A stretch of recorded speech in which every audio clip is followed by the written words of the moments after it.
what a strange risk to take in a way. Like, I don't think that a lot of shows probably wouldn't be okay with this. People were dying when they remade some movies. That's a big thing now. There is no other late night where this would have ever happened.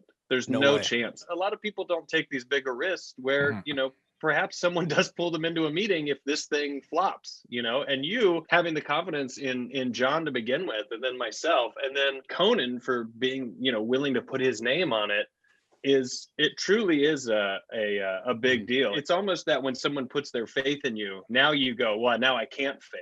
I can't let this. It's like when you have a good boss. When you have a good boss, you just work hard because you're like, I just don't want to disappoint them. It's not even about the money or the job. You're like, he's just such a good guy. Just before we came back from commercial, Jeff Ross and I are standing out on the stage where we always do at the podium. And he looks at me and goes, I've got a bad feeling about this. That's all he said.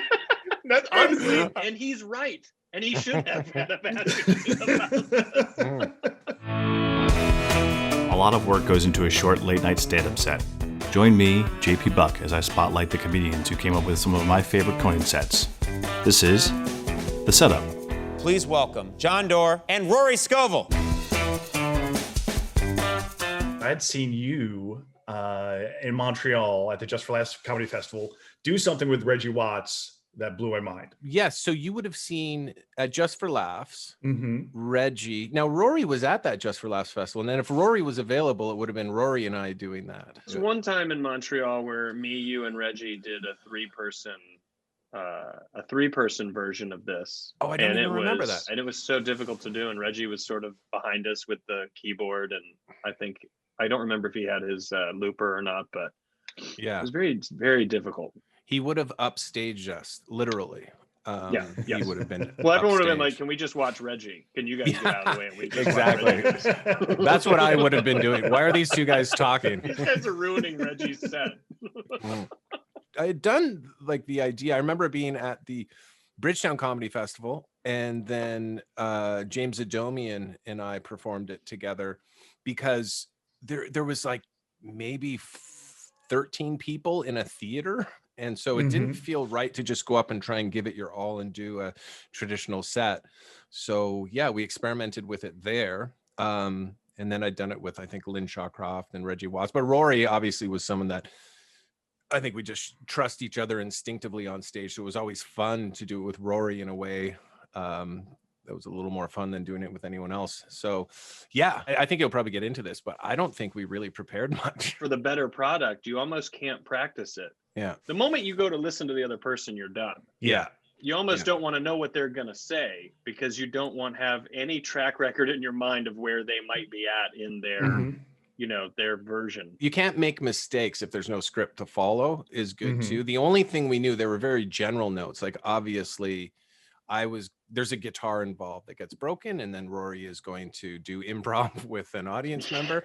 So we know we're working to that, but we had very general rules. I remember like, I'll go loud, you go quiet, you go loud, I go quiet.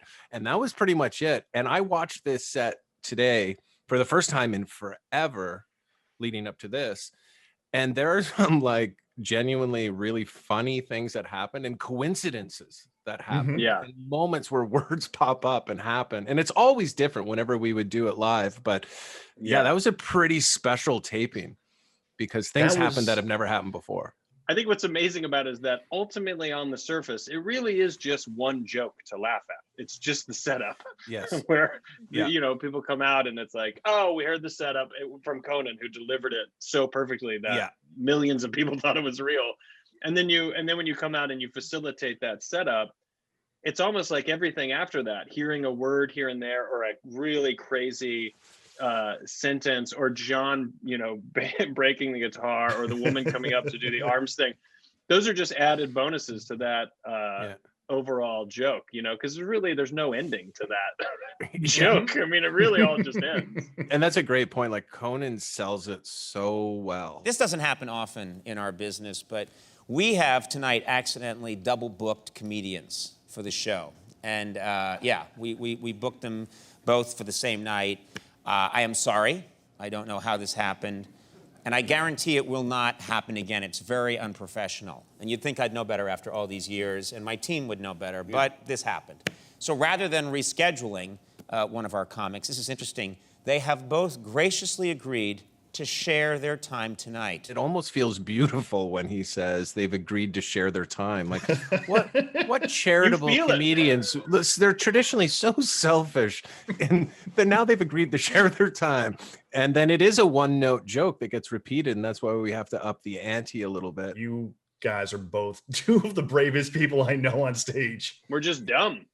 Well, anytime Jeff can lean into your ear and go, "I don't like this," then something right is happening. You got something good.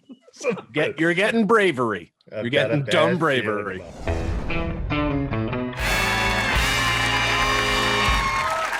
right, yeah, look at this crowd. This is incredible, you guys. Thank you so much. I really appreciate that. That's a good response out of the gate. Well, thought I'd open by telling you I would hate to play pool with a zebra. I'm not a fan of flying. I hate it. Hate being on planes. He might say, in general, my there's so many stripes noises. are solid. You know what I mean? I won't flush the And I'd toilet say, on an "Oh, airplane because of the noise. Like, it scares me. You go, you hit flush, then you turn around, nothing happens for 5 seconds. Then out of nowhere, That's what I did. boom! City bus. Boom! Oh my God! My upper register is really annoying. I know my mama. But I think that's my attempt at, okay, I go loud first. Rory goes quiet. And then I can feel myself settle into, after that joke, settle into quiet talk and just hear Rory go, boom, boom. It's all happening. So in my head, there's like 3 trains of thought. There's 4. One is, I'm going to die one day. That's always there. Yeah, and then right. one of them is, Rory's going quiet. I should go loud. And then it's me remembering what I'm saying. And it's like, holy fuck, we're on TV. I just put a hole in the plane. I just put a hole in the plane. It's terrifying. It is We like could a little change that UN noise. meeting Why on can't we? wheels every time That's just you one get on question it. in life. There's a lot of questions. We all walk Actually, through the same door. where in we the all world pay the is same Carmen price. Sandiego? Huh? Regardless Has anybody of looked in our San race, Diego? our She got the culture, nickname or for a our reason, religion. people. On the bus, Yeah. we are all losers. And maybe it wasn't the best idea to put 3 6th graders in charge of the major crimes division just because they're good at geography. When you think about it, they got a runway down the People middle, are the audience dying. of people around the outside.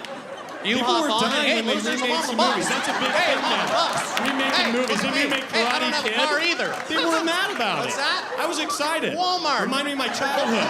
Growing up in South Carolina, fighting Chinese kids. Rory, when you do and I'm sorry, I missed the joke. Like, it's a little lost in there. But when you're doing the joke where you say grow up in North Carolina fighting Chinese kids, is that a joke that you would do in your set at that time? That was there was a time when they were remaking Karate Kid. So I had a Oh, joke right. about Okay. people being mad about that. Yeah. So then when in your set, would you act it out with that kind of volume? Gusto. Yeah. I think to your point, you kind of start to clue in on when to go up and when to come down. Yeah. And I think at least in my mind, anytime there's a moment to be sort of physically big or a little bit louder, it's like you should do it because it's almost like it's almost like hitting the cymbal, or it's almost like, hitting that right note. Yeah.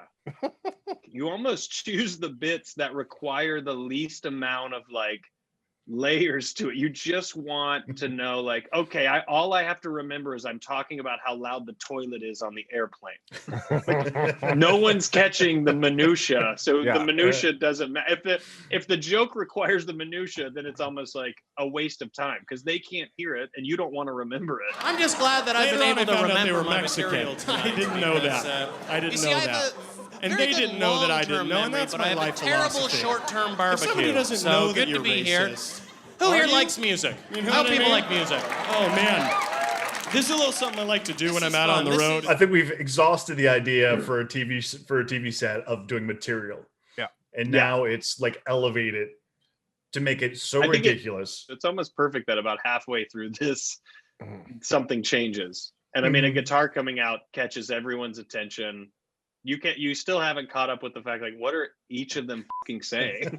And then now there's a guitar, and then a random audience member comes up to like even more you can't keep up with. We must have been getting cues from the floor director at this point. Like, this must be 1 minute left or a minute and a half left, or because I definitely remember there was a point where it's like, okay, time to get into the guitar, or time for Rory to get in. I can't remember who was working off of who's I was following you the whole time. Like, I knew that I wasn't going to get rid of her until you smashed that guitar. And if I could just get somebody from the audience, A lot of people ask me, guys, give her a round of applause. Get up you here. learn to play guitar. A lot of people ask me, how did Sally, you you get guys, anal what work? she's going to do is she's going to put her arms of those behind me. It's called things Arms not Expert. It's a important lot right of fun. now. Just have fun with it. I got anal warts while at guitar camp. Okay, Sally, what are we doing? I imagine all the attention shifting to Rory here. And so all the setup of the guitar and whatever is gone. So then here's another example of them just getting I got anal warts on its own, which is perfect. And it's just happening. It's just organically happening. None of this is planned. Do you think the woman who came up and did the arms thing, wouldn't you love to know that she's like skyrocketed, like her career is just incredible? How was she involved? Was she? We just asked her. Okay, Yeah, so she was a legit audience member? I don't remember. Legit audience member. Yeah. Oh. We went, I grabbed Rory just after they had sat the audience, and he and I stood side of the stage. We saw a young girl who just seemed like she was really having fun with the warm up. And Rory just walked up to her and said, "Hey, would you be open to being a part of something?" And she didn't really, Rory, right? She didn't know that much about what she was going to get into. When I said it's going to be this, and she was like, "Oh, I've seen that, so I kind of know." And I was like, "I'm just going to be talking to you." It's like, so I will be literally saying exactly what you, hey, come up here. Hey, stand here, do that. Like, but if you really step back and look at it from her perspective, what an insane afternoon. Like, if John and I were even slightly nervous about doing this thing, imagine this woman who's like, well, I guess I'm going to be on Conan tonight. What are we doing right? We're throwing Anyway, thumbs up. here's a Look at song that. that We're I dancing. wrote while We're dancing. I was We're taking dancing care right now. of We're out my on the elderly beach. We're grandfather. doing some standard Hope you moves, like it. driving in a car maybe. Now we're driving. Well, big steering wheel. Jeez. Oh, tiny steering wheel. took me under your wing and you taught me everything. Lots of traffic. Lots of traffic. I don't know what's going on. I don't know at all. Grandpa. Spaghetti. Is that You spaghetti? can't eat pills. No. If you do both pills, you'll die. Do not mix your pill. Oh my God, now I'm just throwing Rheumatoid spaghetti. And I'm still arthritis, driving a car. rheumatoid And I'm still driving a car. Oh my God. I'm going to get in a wreck. You guys give her a round of applause. Sally, thank you. And I wrote that she's while a lot I was of taking fun. care of my Oh grandfather. gosh. Thank you guys. I really appreciate it. Did you break some of the stool? Is some of the stool broken off? Yes, I chipped the stool. Yeah. You did, right? Yeah. I mean, it was poorly constructed, that stool. But yeah, those two hands going up at the end, like, it's just so fun how this one worked out. And then how we close here, which people don't know, but we're still in the bit.